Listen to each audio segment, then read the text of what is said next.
Alrighty, Rare Petro Network, welcome back. We've got another episode for you today, and if you are listening to this podcast, be sure to check it out on the YouTube channel. A lot more great visuals, definitely a little bit more entertaining, and if you feel like you're missing part of the conversation, it's probably a visual aspect, so be sure to check that out. But other than that, you know why we're here today. You probably read the title. It is, of course, myself, Tavis Killian, with the pleasure of hosting the Oilfield tech man, Jeffrey Can. Thank you again for joining us, Jeffrey. Always a pleasure. And of course, as you know, this is not a standalone series. This is really complementary to the book, Bits, Bytes, and Barrels. And really, if you can't figure out why you need this book by the end of the episode, then we have failed. But I think we can make a good case for it. So, today, we will be discussing the Internet of Things, or more specifically, the Industrial Internet of Things. Jeffrey, can you explain that latter term and maybe how it differs from the former? Oh, sure. So the Internet of Things is a term that the vendors typically of sensor technology have coined to describe the different kinds of digital recording devices that are available for a wide variety of consumer uses. Many of us will be very, very familiar with them. As an example, my smartwatch on my wrist, a Garmin, a Fitbit would be another example. It's a sensor. It has the ability to capture and record some kind of data. In the case of a Fitbit, it might be, walking or running or what have you, your heart rate. Other sensors are much more sophisticated. So imagine you take that concept and you pull that into a more industrial setting, and suddenly the demands on that sensor go up. It may need to operate in a much wider range of environmental conditions. It may need to be much more secure. It may need to be able to handle odd power situations.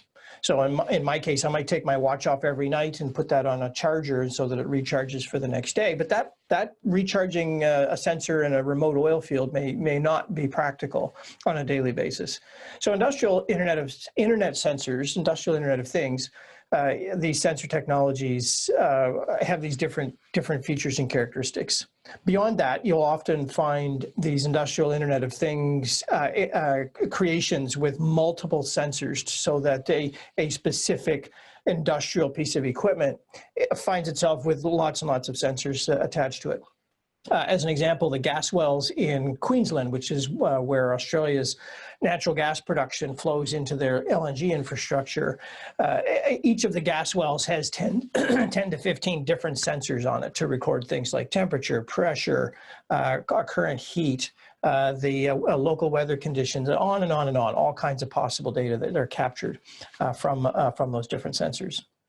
All right, and then what are the advantages of having such a widespread network of sensors and software, or can it get to the point where it's maybe too convoluted and becomes disadvantageous?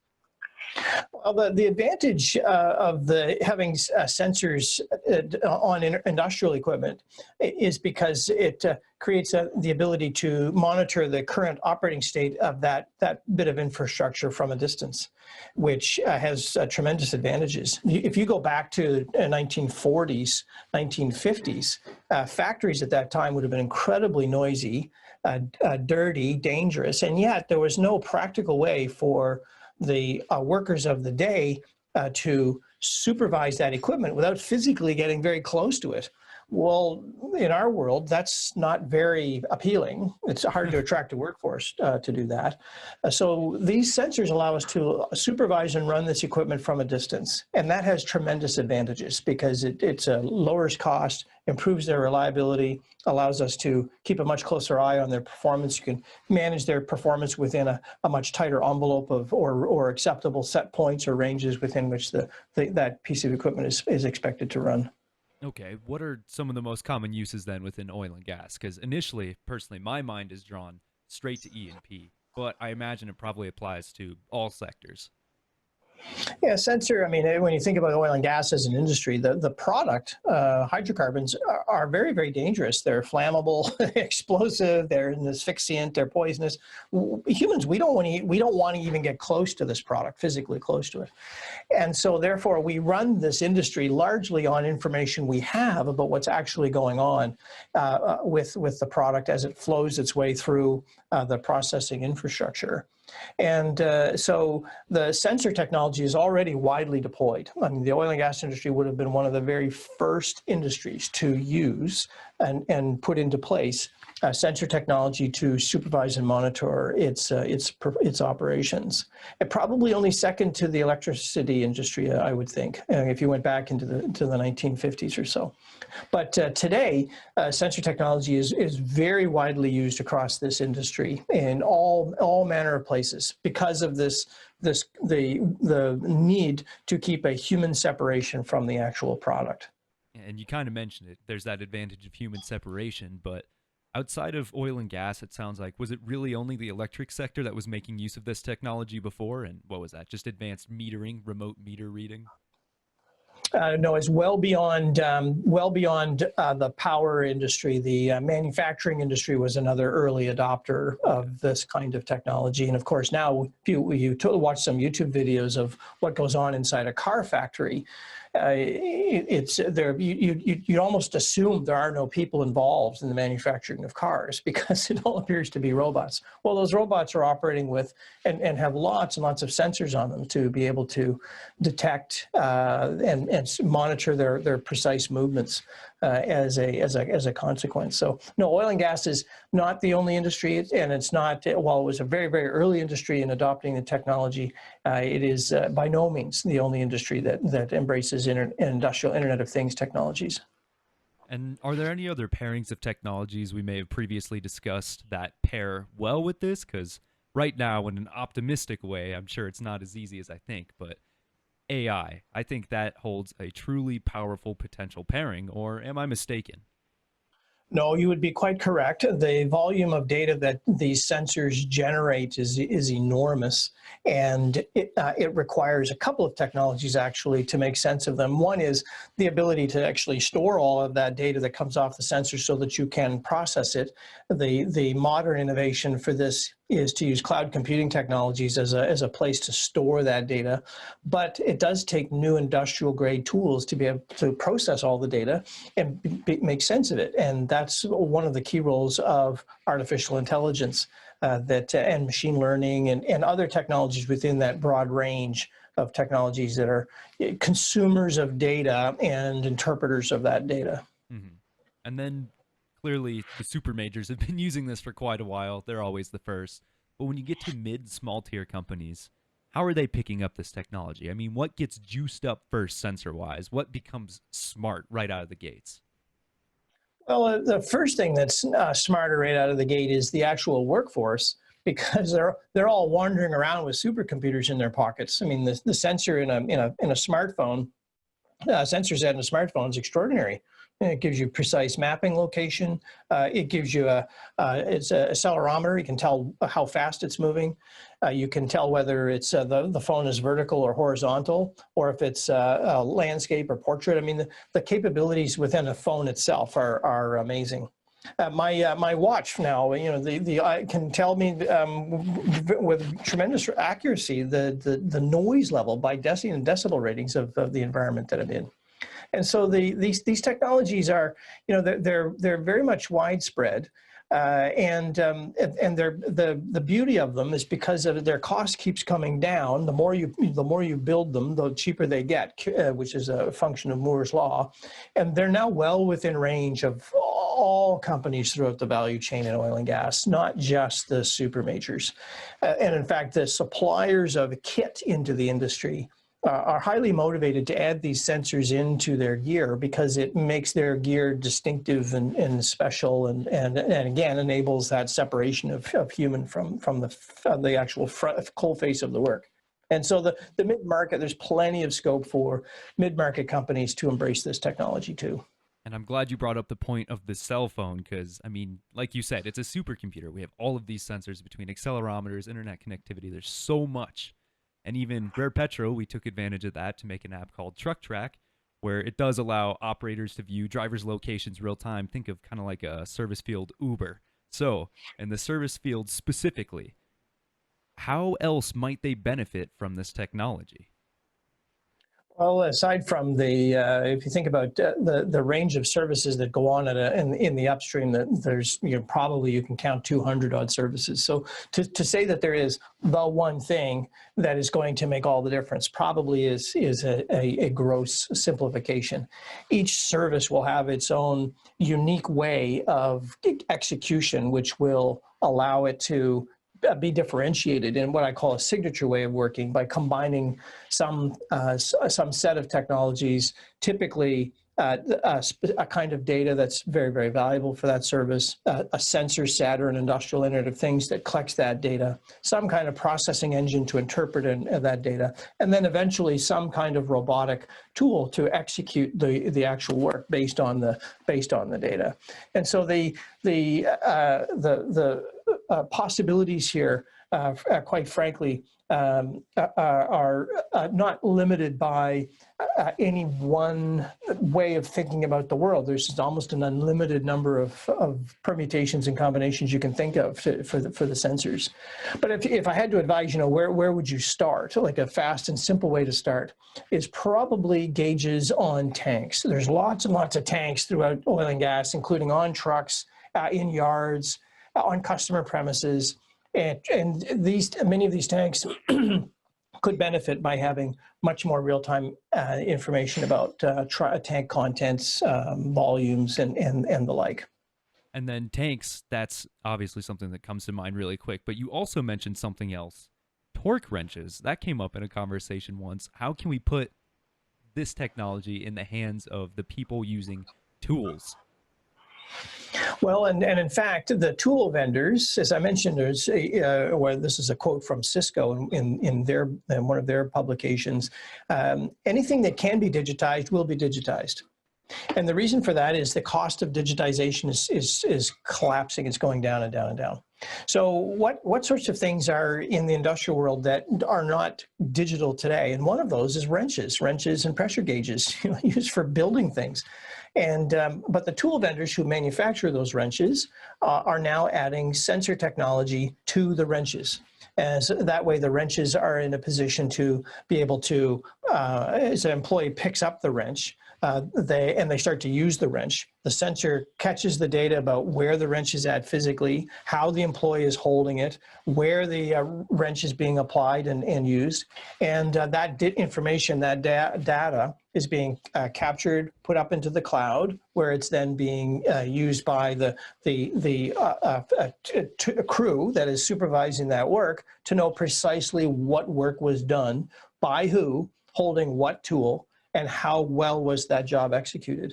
I mean, when you start to think about it, right down to the tool level, there's no reason why we cannot be thinking about digitization at that level.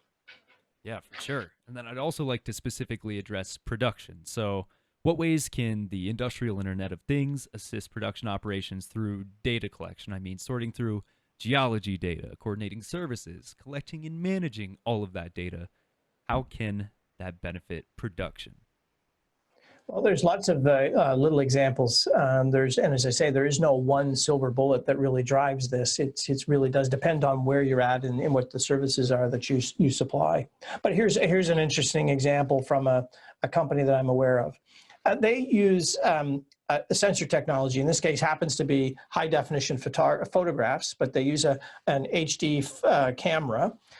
Which is just a kind of sensor, just a visual sensor, to take a highly detailed photographs of drilling cuttings as they're coming up off the on the drilling table at drill site. The camera takes a photograph. The photograph itself is sent to the cloud. An artificial intelligence engine takes that imagery and pastes it together with other images coming up that it's taken of drilling cuttings. And the AI engine then builds this composite view of the geology underground at a level of granularity that's 1,000,000 times more than what we would get from normal traditional sensors technology like seismic data readings and the like. So you have to think about that. 1,000,000 times more data. It's an extraordinary step up. And that's just on drilling cuttings. What about adding the sensor technologies in behind the drill bits to provide better guidance?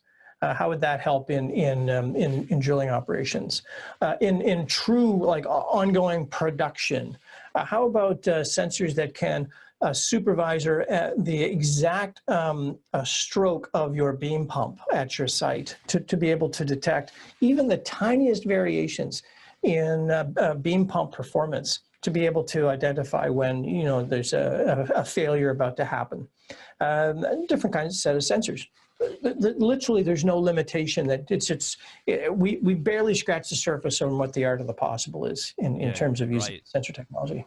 Definitely seems like as long as you're creative enough to come up with an idea that you can pretty much do it, assuming that all the infrastructure is there. Is there any preliminary items or systems that need to exist for an Internet of Things, an industrial Internet of Things, to be successfully implemented?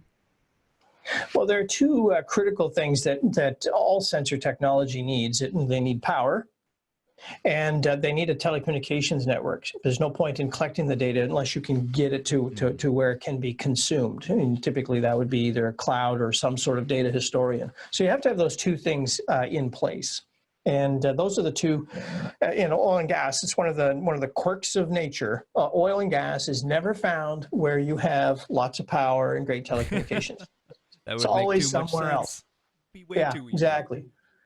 Deep underwater, it's in the high Arctic, or it's some remote, on barren place, and that's just the way it is. So those are the two critical infrastructure elements that need to be considered. Now, there's many ways to deal with that, but for the most part, the adoption of these newer sensor technologies is predicated on those two factors being met.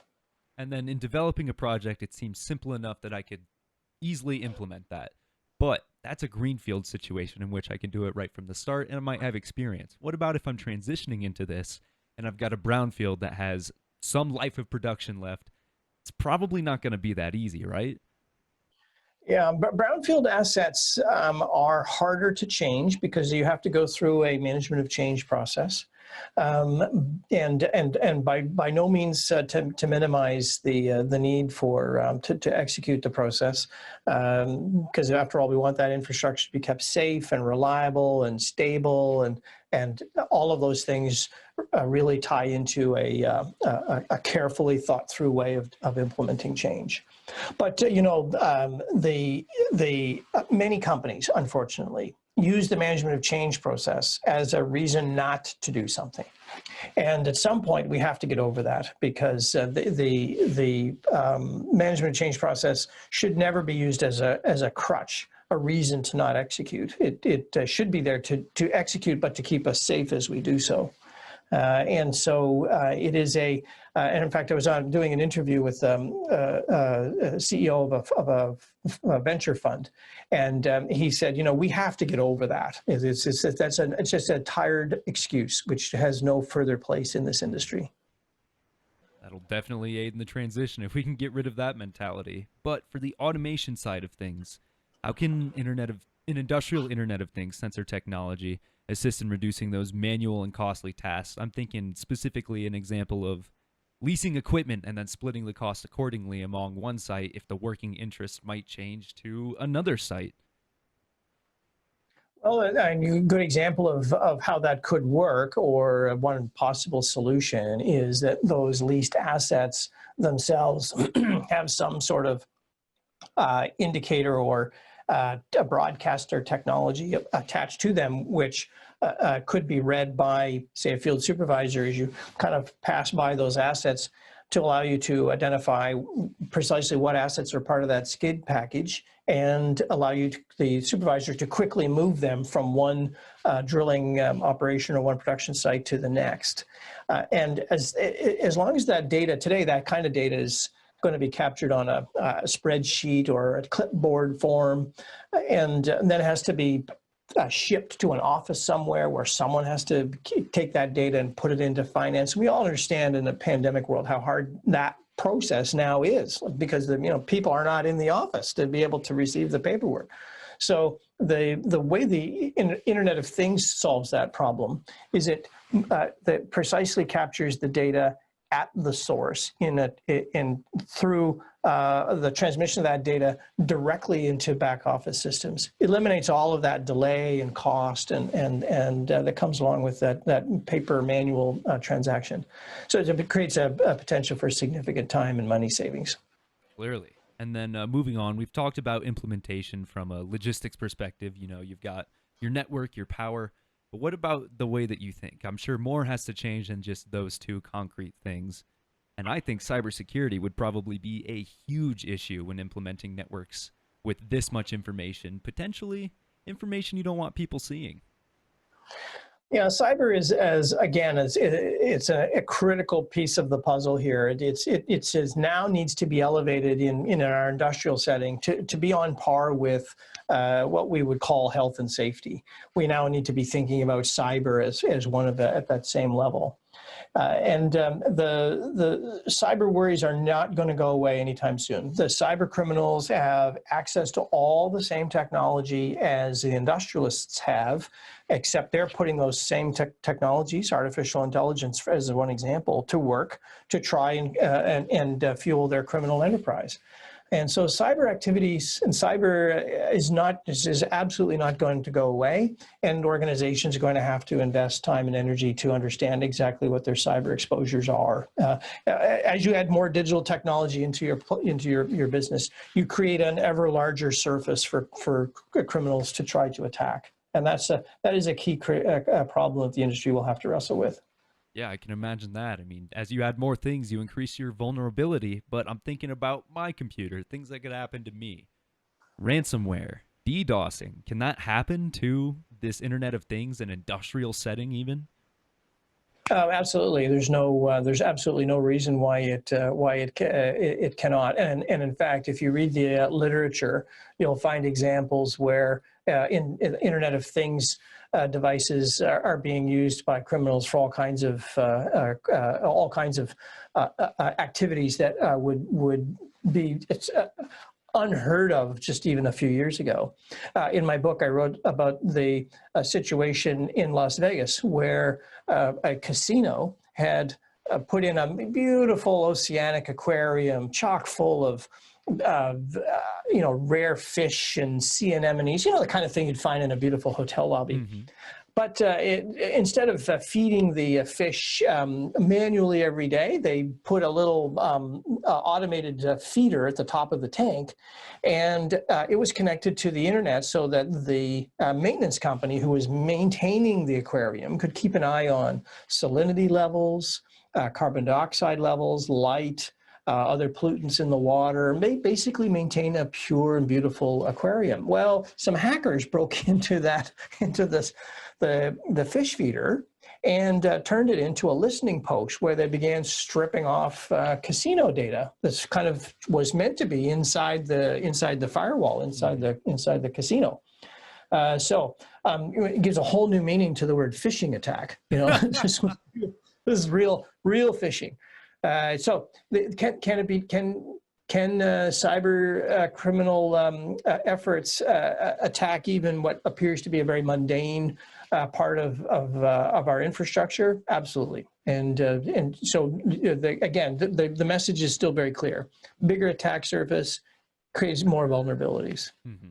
And then as we move forward and we develop not only an Internet of Things, but a safe Internet of Things that is well secured, what if we're looking to develop other technologies as well? Because I'm thinking AI, Internet of Things, those are things that a lot more companies, if they're not already taking advantage of, will soon to begin taking advantage of those two things. Do you implement one before the other, or at the same time? How does that work? Well, there isn't a clear answer to that. Many oil and gas companies already sit on lots and lots of data, and so adding new sensor technology to generate more data might not be the most we'll attractive add to idea. their data pile. Yeah. So what I typically see is oil and gas companies starting with the application of artificial intelligence tools to just take a look at the data that they already have. Where there is a repair or a maintenance task to be done on a piece of equipment, that creates the window to add new Internet of Things technology that in turn generates that extra data, that more data. And so they tend to happen in if you like in parallel. Once you start adding new sensors, you generate all this data. What are you going to do with it? If the data from a sensor is just telling you, oh, the machine is running, or it's not, the machine is running, but it's at 50% of its capacity. That's an interesting piece of data, but it doesn't give you enough to allow you to be able to predict its performance in the future, for instance. And so the companies can add the sensor technology on that equipment, and they'll get a quick benefit, but it won't be the big benefit that they could get until they add the artificial intelligence and machine learning tools to do the interpretation of the data. And so what I see is companies experimenting with AI over here so they can figure out how that works and take advantage of their data pile, and slowly deploying Internet of Things once they have a place to kind of put that data and take advantage of it once they collect it. So at this point, there's still a little bit of human oversight that's needed to contextualize all the data and information that comes in until we can get AI to a point that it can do it on its own. Typically, yes, that's precisely how it works. There's still a fair amount of human manipulation and massaging of data that has to take place. And then what about the change in management that's necessary? Because like we said, cybersecurity, the way things operate, this all needs to change. I know I certainly don't have the expertise that would be required from any level, but how much training is necessary to get those more hands-on parts of the company experienced and develop the way that they can work with this technology? Is it expensive to get these people trained up? Yeah, it's a real debate. Do all of your employees need to really understand the nuances of machine learning and artificial intelligence? Probably not. Will they need to understand the role and the potential of these sensor technologies at the field site? Absolutely. And because under any scenario you can think of, until we reach full robotic management of field assets, the reality is people are going to still take the lead role to install the sensors, periodically check on them to make sure that they're still calibrated and working correctly, dealing with any mishaps at a site. Fire, a flood, or a storm that knocks out sensors, people are going to have to go to the site to deal with them. So the employees at that sort of front line level are going to have to see how this technology works. And so if it were my money, I would be investing in elevating the capacity and capability of my team at the front of the business where the sensors are actually active, so that they are comfortable working with them, they understand their role, they are able to install and maintain them. That would be a big step up for a company. These more sophisticated data interpretation tools are at the moment, because they're still finicky and require a high level of industrial know-how to use, are still best left in the hands of a smaller number in head office until such time as they become easier to use and more democratic. Yeah, so it sounds like either way you tackle it, there's going to be associated hidden costs with this technology. And I remember you talking about an example where you had maybe a dumb pump at $20,000 and then a smart sensor pump at $30,000. And so the difference there is not too much, but then when you start adding up the training costs, the implementation, the upkeep, does that really offset it quite a bit? Does that scare management away? It certainly will be an alarming development if you're in that setting. The example I refer to is with a company that had the option to replace a pump like for like, or to put the new digital version in. But the management of change process caused the price to skyrocket, because when you put in something new that's digital, the work procedures for the workers who are maintaining that equipment have to change, because the old pump didn't have an electrical feed. Now it does. The old pump didn't have those sensors. Now it does. How do you know, and what's the training you need to give the workforce so that they can identify when, say, one of the sensors on that pump is malfunctioning, not the whole pump? The whole the procedure to bring the plant down safely and then start it up again safely needs to be rethought because you have a different asset in place. All of this stuff takes time and energy to test, to debug, to make sure it works, to update the training manuals, train the workforce on it. That management of change process drives the cost. Mm-hmm. And it does serve as a barrier for many managers. They start thinking about, well, what's the art of the possible? But then when you get hit with this very, very high cost curve, it becomes quite daunting to see how you'll do it. And then, so we've explained pretty thoroughly how technical people, hands-on people working with this equipment will need to be will need to be trained, and what changes need to be made.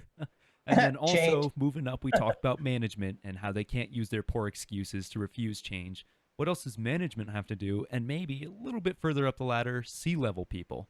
What changes do they need to work towards? Well, I still have a great deal of sympathy for people working in oil and gas and managing these businesses. They're complex. They are under intense public scrutiny. The regulatory burden is high. And at the moment, the prices being recovered are low, and the volatility in the world because of the pandemic is creating tremendous uncertainty. So I feel for managers in this industry is the kind of challenges they have to deal with. At the same time, though, I would also say that these digital tools, Internet of Things, cloud computing, artificial intelligence, better quality data, automation and robotics, these tools offer managers and management ways to think about these businesses in very, very different ways. And if you really want to change the cost curve of oil and gas, it's not so, it used to be you just change suppliers and get a 5% price reduction. Those days are over. We need to change the cost curve for oil and gas quite dramatically. And we also need to change its emissions footprint dramatically. The only real plausible tools out there that show us pathways to do that are digital tools. And so for managers, the key task for them is to get smart on what these technologies can actually do and what their offer is, so that we move away from business as usual, same old, and move into reimagining and reinventing this industry for the future. All right, and I think that touches on everything we wanted to talk about for this episode, so that might be the end, everybody.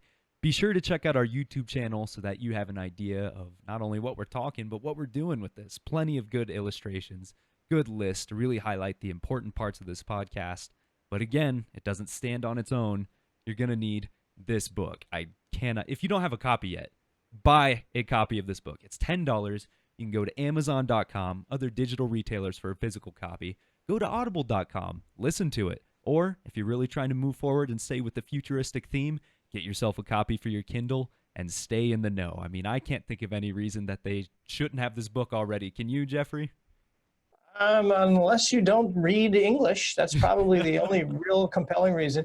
And the book is going to be translated into foreign languages shortly. I have a contract in hand already for a Russian version. So the book is going to go global. Perfect. So there you go. The one excuse that you may have had, no longer. So thank you again, Jeffrey, for joining us this episode. And until we see you next time, take care, everybody.